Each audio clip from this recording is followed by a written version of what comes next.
Ipar itu maut. Ipar itu maut. Kenapa sih maut? Karena kerusakan yang ditimbulkan oleh ipar tidak terasa, halus, lembut daripada kerusakan yang disampaikan kisah nyata.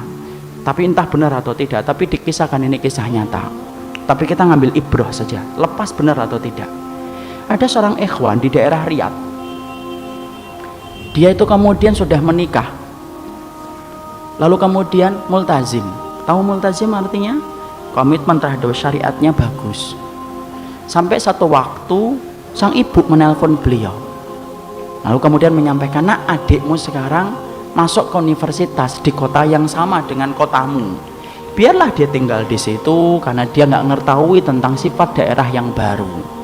Harusnya dia paham sebenarnya adiknya itu adalah bukan mahram untuk istrinya. Karena apa? Ipar itu maut. Alhamdu mautun.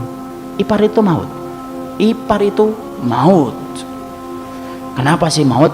Karena kerusakan yang ditimbulkan oleh ipar tidak terasa, halus, lembut daripada kerusakan yang ditimbulkan oleh tetangga ataupun teman SMP dan teman SMA. Makanya Nabi sampai mengatakan alhamdu, iparmu mautmu. Makanya perhatikan tentang itu.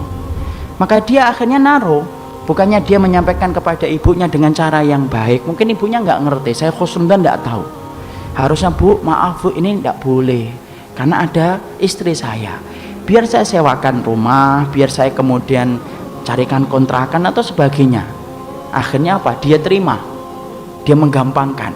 Padahal kita harus tahu ikhwan, tidak ada satu penyimpangan sunnah kecuali antum dan saya akan dibayang-bayangi makar Allah untuk tertimpa musibah atas peninggalan sunnah itu. Dia tinggal bersama istrinya, tinggal bersama adiknya, dibangunkan hijab, kain yang pendek, untuk kemudian membangun sater. Tapi kan tidak bisa, tiap hari 24 jam dia berada di rumah. Kemudian tampak biasa, punya anak satu, punya anak dua, sampai Allah menakdirkan kecelakaan hebat menimpa kepada sang laki-laki itu.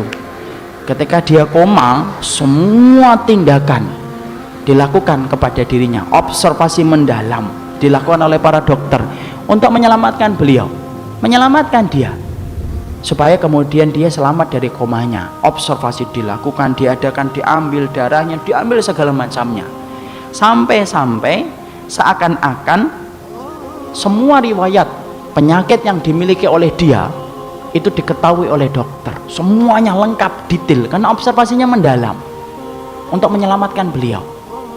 Sampai akhirnya, karena ikhwan ini kaya, sampai kemudian akhirnya dengan takdir Allah berangsur membaik, pulih, sehat. Apa yang terjadi?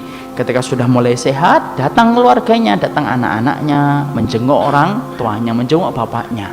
Dokter ngelihat, bertanya, siapa ini? Ini anak-anak saya, dok. Dokternya kaget. Setelah pulang, lalu kemudian dokter menata kata untuk menyampaikan sesuatu kepada sang pasien.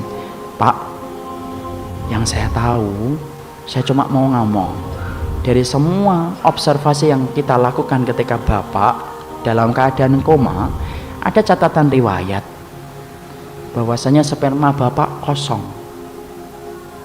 tidak bisa punya anak.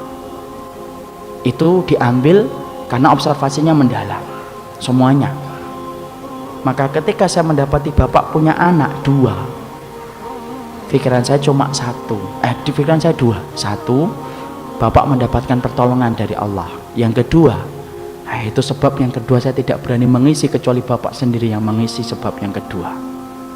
Masya Allah, kaget, menata hatinya, sampai kemudian berangsur-angsur sembuh.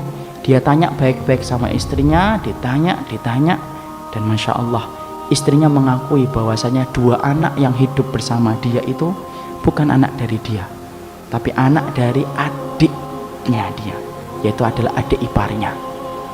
Masya Allah, cerita itu benar atau tidak, tapi ditulis kisah nyata, entah benar atau tidak, memberikan ibrah sama kita. Meninggalkan sunnah tidak dibiarkan oleh Allah, berakibat makar. Allah itu akan mendatangkan musibah untuk kita. Jangan pernah merasa aman dari makarnya Allah kalau antum dan saya sudah berani meninggalkan sunnah. Karena tidaklah pola hidup sehat antum tinggalkan kecuali antum akan tertimpa penyakit. Antum akan gorengan tiap waktu, tidak pernah olahraga, sakit tipes kah, liver kah, jamur kah. Kalau antum hanya tidak melakukan pola hidup sehat satu saja, antum akan dibayang-bayangi penyakit. Antum bisa bayangkan, antum tinggalkan pola hidup sehat menurut sunnah, lalu antum merasa aman dari makarnya Allah, salah. Disitulah kita paham, Masya Allah, inilah jalan yang lurus, jangan ditinggalkan. Karena setiap kita meninggalkan, cepet taubat, istighfar sama Allah ketika kita tidak mampu. Karena apa? Setiap waktunya